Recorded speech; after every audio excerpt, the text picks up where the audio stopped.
On 8 March 1944, the Japanese army in Burma launched its army division into Imphal with the objective to destroy the British court there. The INA, Indian National Army, fought at Imphal in collaboration with the Japanese. The objective of the operation was to capture Imphal, Kohima and Dimapur and to help the INA penetrate into the plains of India to stir anti-British uprising to liberate India from their control. On the capture of Imphal, Moirang became the headquarters of the INA. Moirang is a small town in Bishenpur district of Manipur, situated about 45 kilometers south of Imphal. It is here where Colonel S.A. Malik, leading an INA unit, raised the flag of Azad Hind on 14th April 1944 by defeating the British Army.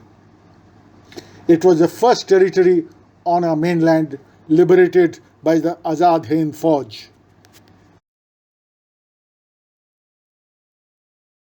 After independence, Jawaharlal Nehru proposed that a memorial be constructed as a sign of remembrance to those in the INA who perished during the World War II.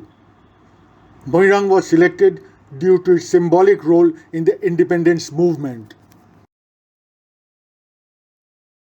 In 1955, the foundation stone of the memorial complex was laid.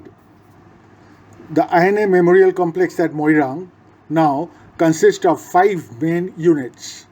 1. The Netaji Library. 2.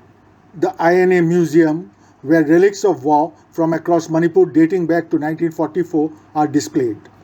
3.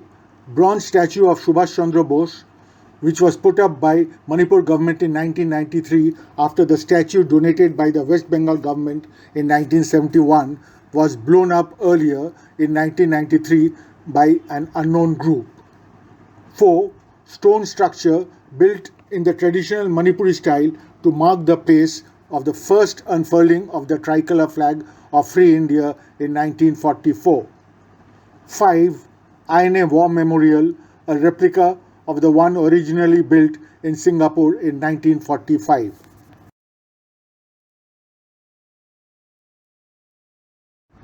The INA Memorial Complex is managed and maintained by the state government of Manipur and is dedicated to developing and aiming to further promote the significant role of the INA in India's history.